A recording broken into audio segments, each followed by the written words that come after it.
Cancer doesn't discriminate. It can hit a child any place, any time. We need treatments that really do kill off the cancer cells without hurting the normal cells.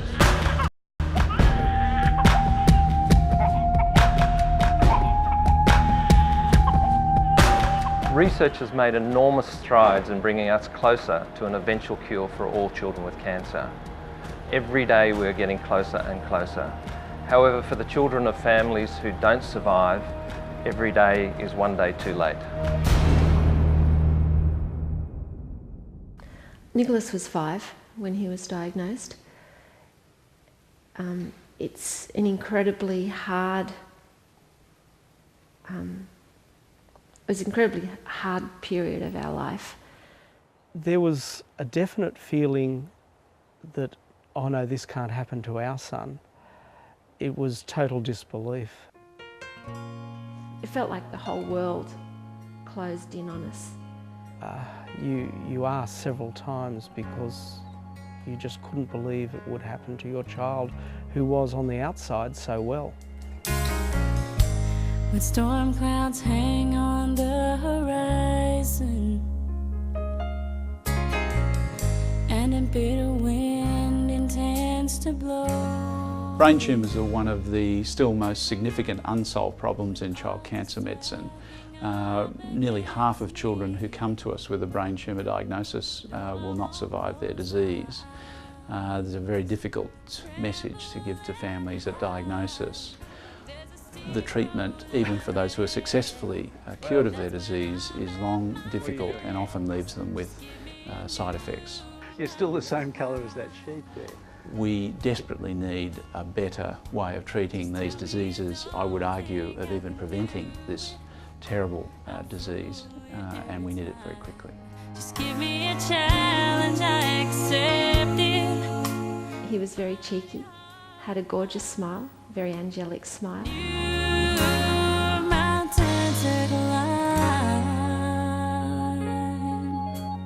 Medulloblastoma is a very common brain tumour in children. It also has many features in common with neuroblastoma, a disease that we have worked on extensively. Like neuroblastoma, we believe that medulloblastoma starts in the developing embryo, and so we are focusing our investigations on that side.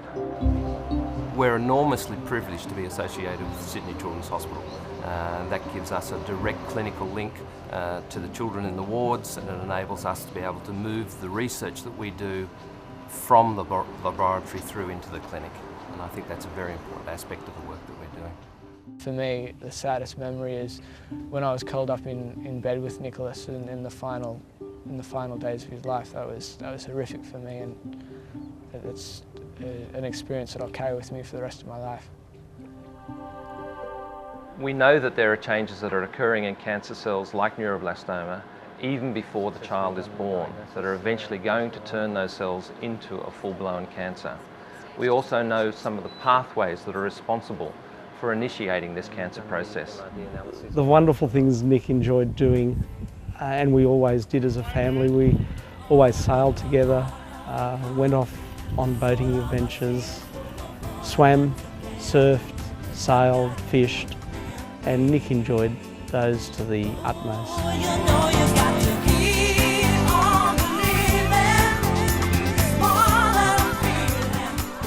Currently we have over 80 scientists working in the laboratory on all aspects of childhood cancer. Ultimately, what we'd like to do is take these projects, as we have done, from the laboratory through into the clinic to further improve the survival rates for children with this disease. As parents, you will do anything in the hope to find a cure. And the Cancer Institute gave us that hope. And if you don't have hope, you have nothing. There's been a tremendous improvement in the cure rate of children with cancer, and this is, in a sense, a modern miracle. The only way that's come about is through research, and I've got to tell you, a lot of that research was funded through donated money. It's a vital cog in the ability to not just provide, the baseline, the average kind of clinical care or apply new technologies, but that's what governments pay for. But what they're not paying for is the ability to go further, and we must go further in a disease that's killing kids. I mean, children should never have to suffer, especially not the way that Nicholas did. We will find new and better treatments, treatments that will effectively kill cancer cells, but importantly not harm normal cells. We will also find ways of preventing childhood cancer, but we need the resources to do this. We need the resources and the support of people who believe in the work that we do.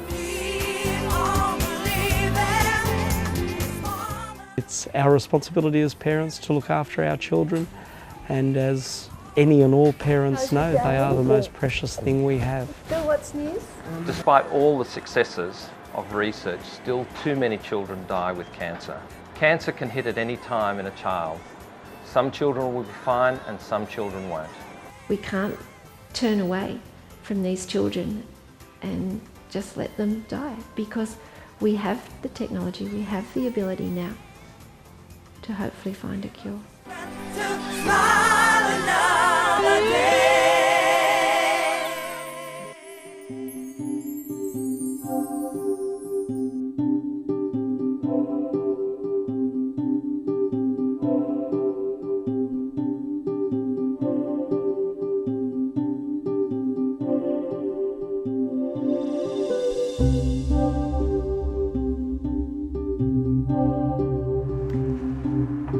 Nicholas is one of the 30% of children who, even now, with the best research efforts of researchers here at CCIA and around the world, still do not survive their battle with cancer.